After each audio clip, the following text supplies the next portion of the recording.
전도서 1장 2절 전도자가 이르되 헛되고 헛되며 헛되고 헛되니 모든 것이 헛되도다. 아멘. 동의하십니까? 우리가 살아가는 이 세상이 헛되다고 전도서를 시작하면서 쓰고 있습니다. 그리고 계속적으로 이 세상이 헛되다고 이야기를 하고 있습니다.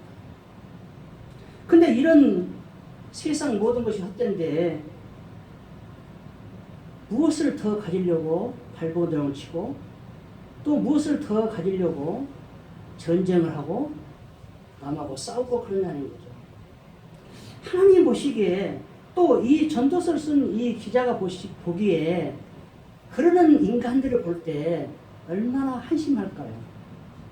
저는 그거를 한번 생각해 보면서 이걸 준비했습니다. 그런 헛된 세상에서 하나님께서는 우리에게 무엇을 원하는가? 기쁘게 살기를 원합니다. 아멘. 지난주에 말했듯이 이 기쁘게 사는 것은 하나님의 선물입니다. 우리가 하고 싶다고 해서 하는 것이 아니에요. 믿음처럼 구원처럼 우리가 하고 싶다고 지금부터 기뻐해야지 한다고 해서 기쁨이 되는 게 아니라는 것이죠. 그거는 곧 하나님이 선물을 해 주셔야 되고 하나님이 허락해 주셔야만 가능하다는 얘기죠. 오늘 제목을 제가 12절에 있는 헛된 생명의 모든 날을이라고 제목을 정했습니다. 이 말이 무슨 말일까요? 헛되다 이거를 아까 1장 2절부터 시작할 때 헛되다는 그 뜻이 언어에 보니까 텅 비어있다. 텅 비어있대요. 우리 인간들은 텅 빈 상태예요, 항상. 그래서 무엇인가 채우려고 자꾸 노력을 해요.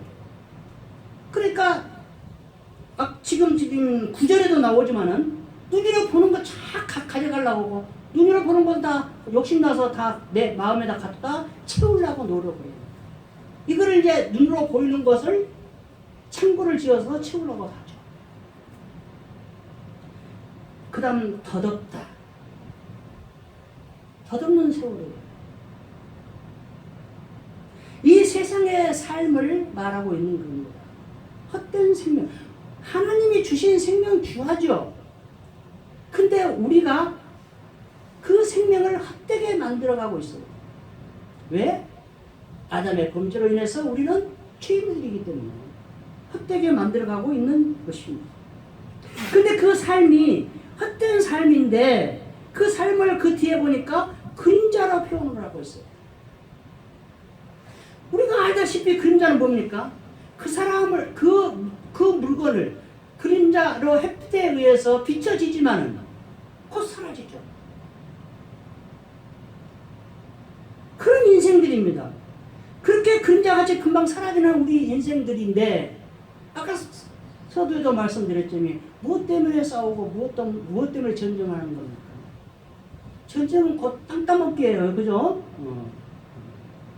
지금은 이제 땅 따먹기가 아니지만 지금도 그거에 해당되죠. 무기 팔아먹는 거죠.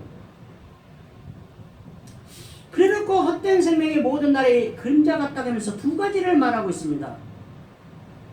낙이 무엇이냐? 기쁨이 무엇이냐는 묻는 거예요. 인생을 헛된 세상을 살아가는데 낙이 무엇이냐 물어보고 있어요. 지금 누구에게? 헛된 생명을 가진 우리에게 지금 전도자가 우리에게 물어보고 있습니다. 낙이 무엇이냐? 그 앞에 지난주에 했던 5장 마지막에 뭐라고 했어요? 낙은 하나님의 선물이라고 했어요. 근데 여기서 또 낙이 무엇이냐 물어요. 그 두 번째 묻는 것은 장래의 일을 너희들이 알 수가 있느냐? 장래의 일을 누가 너한테 가르쳐 줄 수 있느냐? 그거예요.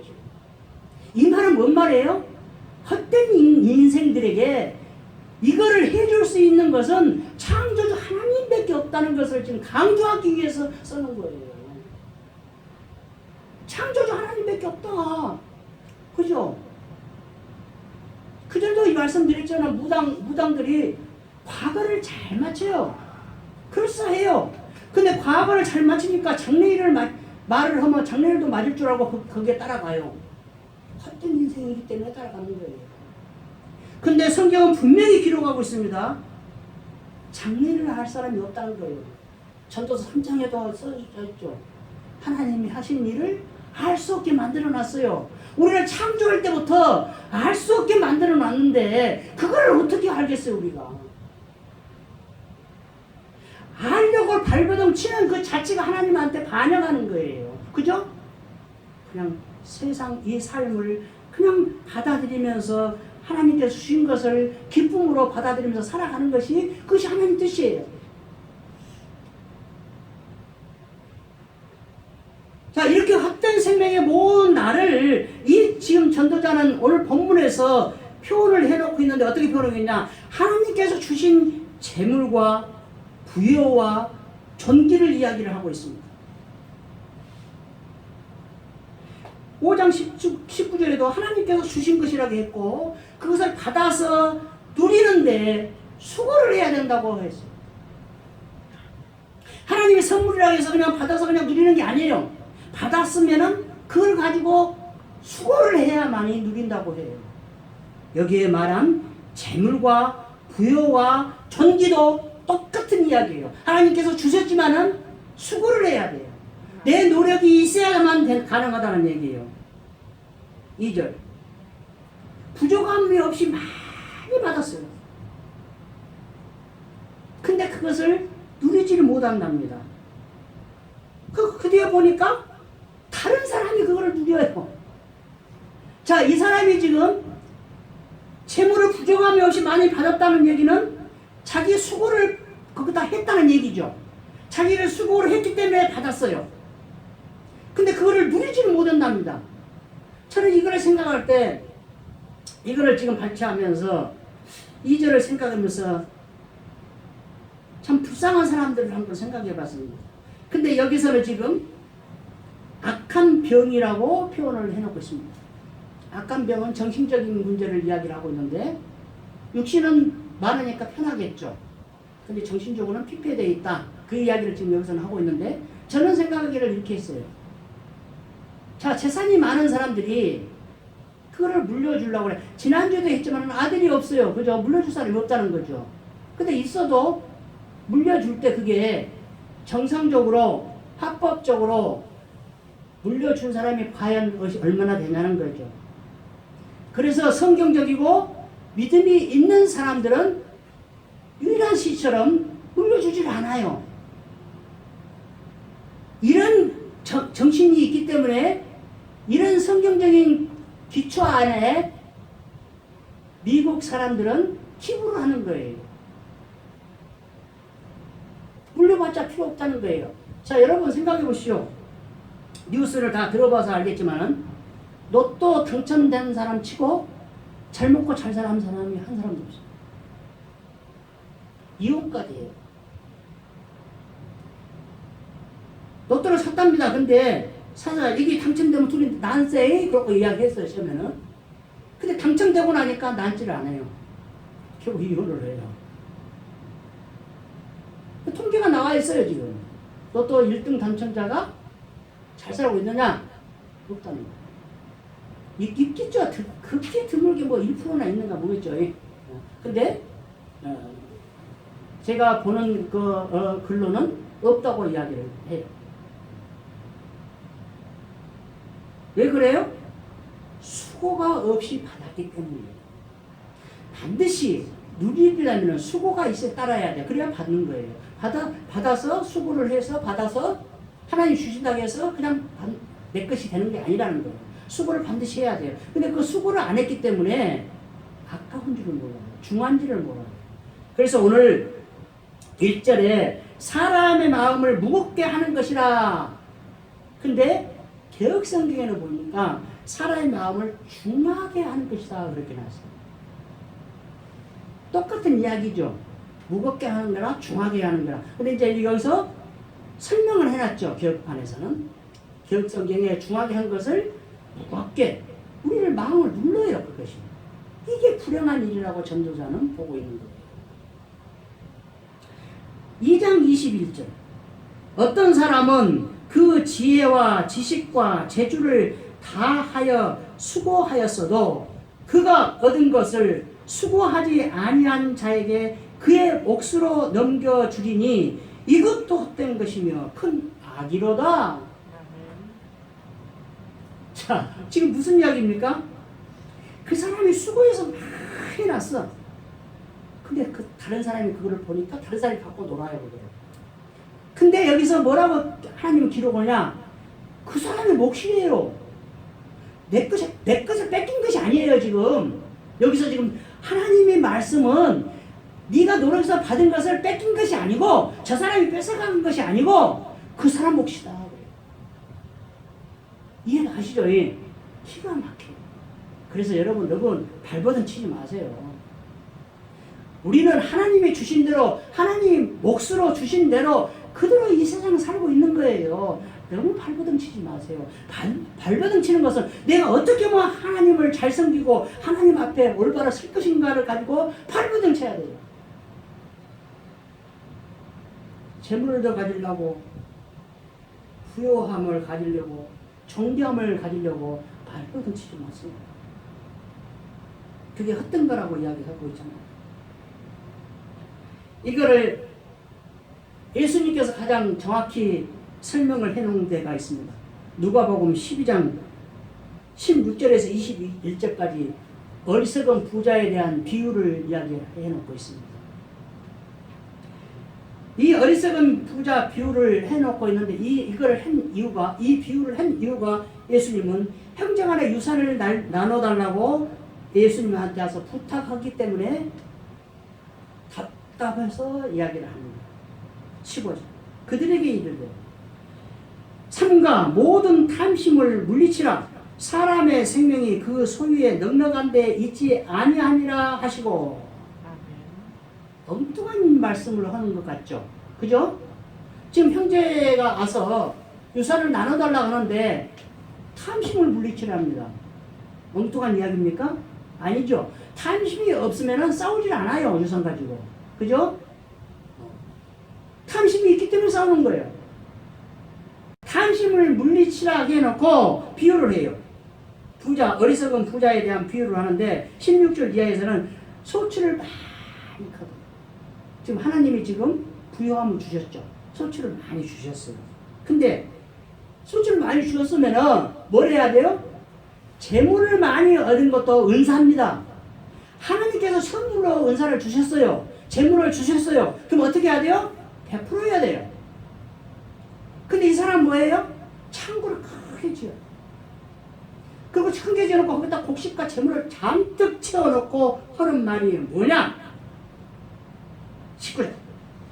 또 내가 내 영혼에게 이르되 영혼아 여러 해 쓸 물건을 많이 쌓아두었으니 평안히 쉬고 먹고 마시고 즐거워하자 하리라 하고. 20절. 하나님이 이르시되 어리석은 자여 오늘 밤에 네 영혼을 도로 찾으리니 그러면 네 준비한 것이 누구의 것이 되겠느냐 하셨으니. 21절. 자기를 위하여 재물을 많이 쌓아두고 하나님께 위하여 부요하지 못한 자가 이와 같으니라. 아멘. 정확히 지금 이야기를 해놓고 있어요. 정확히 지금 비유를 들어놓고 있어요. 창고에다 해놓고 이제 먹고 좀 쉬고 살자. 저런 했느라고 내가 고생을 했으니 수고했잖아요. 그죠? 수고를 했으니까 고생했으니까 이제부터 평안히 먹고 쉬자 그랬어요. 하나님 뭐라고 해요? 오늘 밤에 너 데려간다. 오늘 밤 데려가면 그것이 창고에 쌓여있는 게 누구 것이 돼요? 그 사람 몫이 돼요. 다른 사람이 그거를 누리더라. 그 사람에 대한. 그러니까 그렇게 하지 마라. 그럼 어떻게 해야 된다? 하나님께 대하여 부요하지 못한 자가 이와 같으니라. 이 말은 뭐예요? 가난한 자에게 베풀라. 가난한 자에게 베푸는 것이 하나님께 구워드리는 것이다. 제 말이 아니죠. 성경 말씀입니다. 가난한 자에게 베푸는 것이 그냥 내가 인심 쓰고 그 사람을 생각해서 하는 것이 아니고 하나님한테 구워주는 거예요. 부어준다는 거는 하나님한테 언젠가는 받는다는 얘기예요. 언젠가는 하나님께서 갚으셔 주신다는 얘기예요. 그것이 하나님께 대하여라는 말입니다. 빌립보서 4장 19절. 나의 하나님이 그리스도 예수 안에서 영광 가운데 그 풍성한 대로 너희 모든 쓸 것을 채우시리라. 아멘. 근데 이 사도 바울이에요. 믿음 보세요. 그리스도 안에서 너희 모든 것을 채워 주시리라 이렇게 하면 될 문제예요. 여기 지금 이 말씀이. 근데 뭐라고요? 영광 가운데. 기가 막히지 않습니까? 하나님께 부어주는 사람은 하나님의 영광이라는 거예요. 지금 사도 바울은 그렇게 해석하고 있어요. 지금 하나님 영광 가운데 너희 쓸 것을 풍성하게 채워준다는 거예요. 풍성하게 넘치도록 주신다는 거예요. 넘치도록. 여러분 많이 구워주세요. 예? 그래서 예수님 그러잖아요.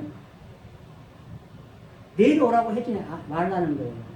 있는데 없으면 못 주는 거죠. 근데 있는데 와서 주라고 했는데 내려와 이러지 말라는 거예요. 주면은 하나님이 채워주신다. 그 다음 문제는 자녀가 많고 장수하는 문제입니다. 3절 전반절.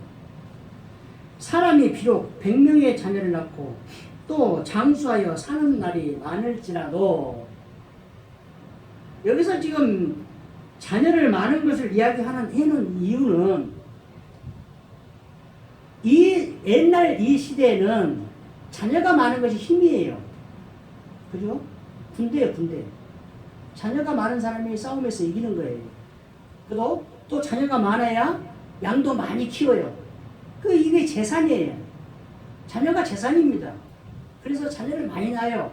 그러면 이 자녀 많이 낳은 것도 재물도 되지만은 용사를 키우는 거예요. 아브라함은 이제 자녀가 많지 않기 때문에 318명이라는 용사를 키우죠. 자기가. 가족 자기의 용사의 군대예요. 또 장수하여 사는 날이 많을지라도 했는데 6절 전반절에 보니까 비록 천년의 갑절을 산다 할지라도 행복을 보지 못하면 그래요. 자, 100명의 자녀가 많다는 것은 이 100명의 자녀고 100명을 꼭 말하는 게 아니고 성경에 100명의 자녀를 가진 사람은 없어요. 다른 사람은 80명 몇 명 그렇고 보니까 있더라고요. 근데 100명까지는 주석에 제가 보는 주석에서는 없어요. 88명까지는 나오더라고요. 근데 행복을 보지 못한다. 3절에도 나왔고 6절에도 나왔어. 자녀가 많고 장수하고 천년의 갑절을 그렇게 장수해서 산다 할지라도 행복을 보지 못하면은 뭐 한다? 헛되다. 헛되다. 근데 3절에서 설명을 뭐라고 그 하반절에 보니까 뭐라고 해놨냐? 자녀가 많고 장수를 해도 만족하지 못하면은 그래요. 행복을 보지 못한 것도 있지만은 만족하지 못하면은 그래요.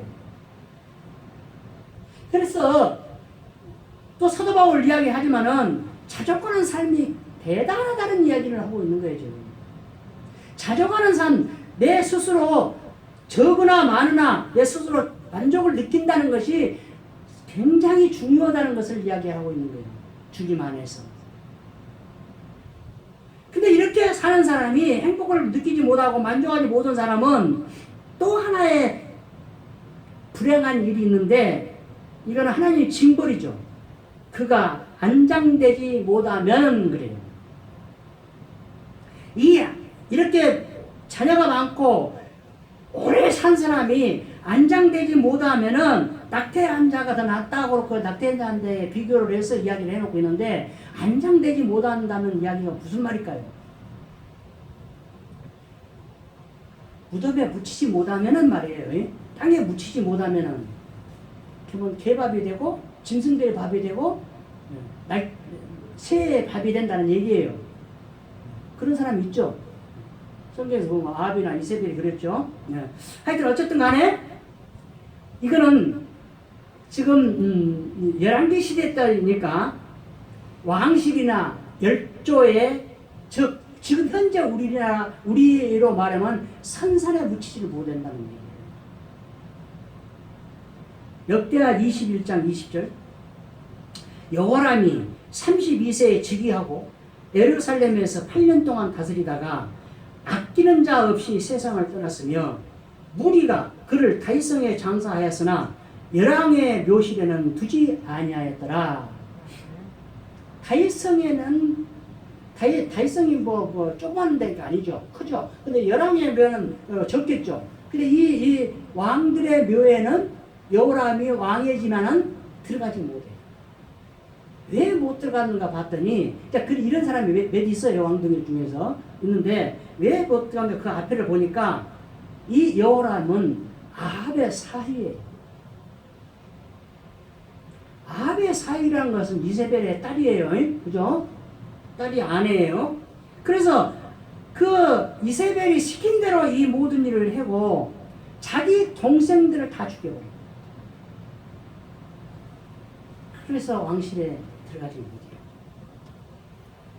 그 다음에 볼 것이 그러니까 두 개만 지금 보고 끝낼까 합니다. 오늘 좀 빨리 끝낼게요. 식욕을 채울 수 없다.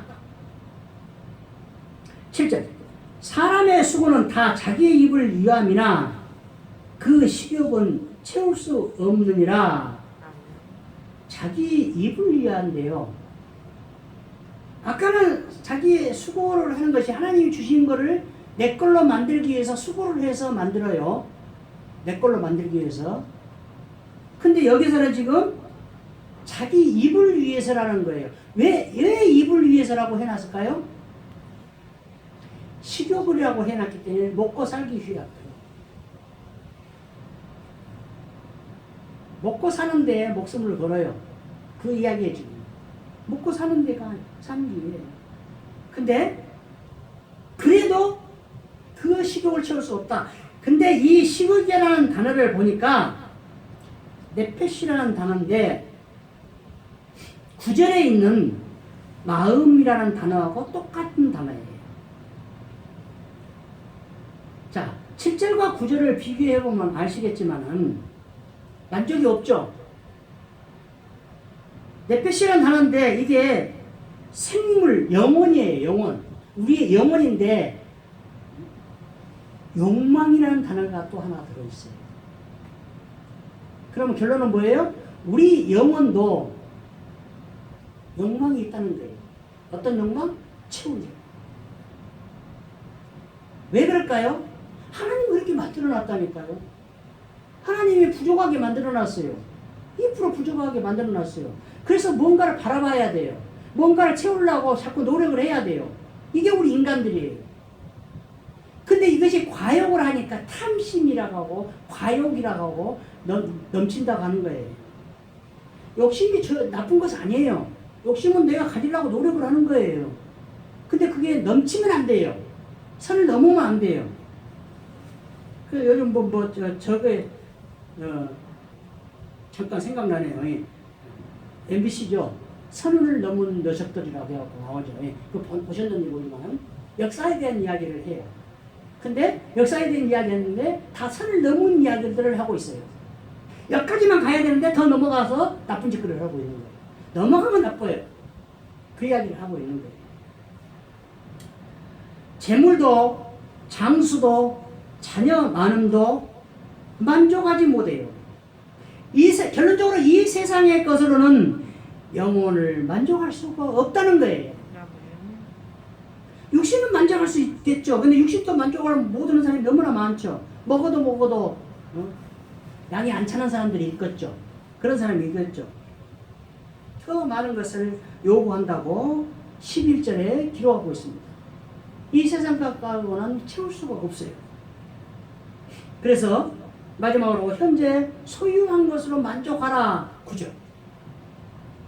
눈으로 보는 것이 마음으로 공상하는 것보다 나으나 이것도 헛되어 바람을 잡는 것이로다.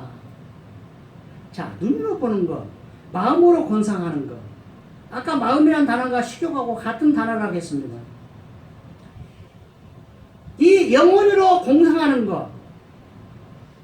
근데 눈으로 보는 것이 마음으로 공상하는 것보다 낫다. 왜 그랬을까요? 눈으로 보는 것은 지금 현재 있는 것으로 현재 눈으로 보는 것으로만 끝나죠. 그죠? 눈이 안 보이는데 빨리 어떻게 보고 있습니까? 그러나 마음으로는 영혼으로는 무지하네, 무지한이라고 볼 수가 있어요. 그래서 그런 말을 많이 해줘. 기아전 몇 채 지었다 부쉈다 한다. 이게 욕심을 이야기하는 거있어요. 공상으로 기아집을 짓는 사람은 기아집을 하나도 못 짓고 죽어요. 진짜 기아집을 지을 수 있는 능력 있는 사람은 공상 날마다 안 해요. 기아집을 그냥 설계사 데려다 기계해서 딱 지어버리지. 그죠? 이야기는 현재 있는 것으로 눈으로 보는 것으로만 만족하고 살아라 이거예요. 그 이야기를 하고 있는 거예요. 이 이야기는 아까도 말씀드리겠지만은 하나님께서 허락하신 것으로 만족하며 살아가라. 하나님께서 허락하신 것이 무엇이냐 봤더니 기쁨이에요. 또 봤더니 감사예요. 또 봤더니 하나님 찬양이에요. 이러면서 살아가면은 만족한다 이 말이에요. 이것 외에는 만족하는 것이 없다. 이 세상은 모든 것이 바람을 잡는 것처럼 헛된 것이다. 그러니 하나님께서 주신 것으로 기뻐하고 감사하고 하나님을 찬양하면서 살아가면서 스스로 자정하는 삶으로 이 세상을 살아가면 하나님이 기뻐하실 것이고 내 인생도 기쁨으로 만족하고 저 세상에 갈 때 하나님이 칭찬하실 것이다. 우리 모두가 이런 삶을 살기를 주님 이름으로 축원드립니다. 아멘. 아멘.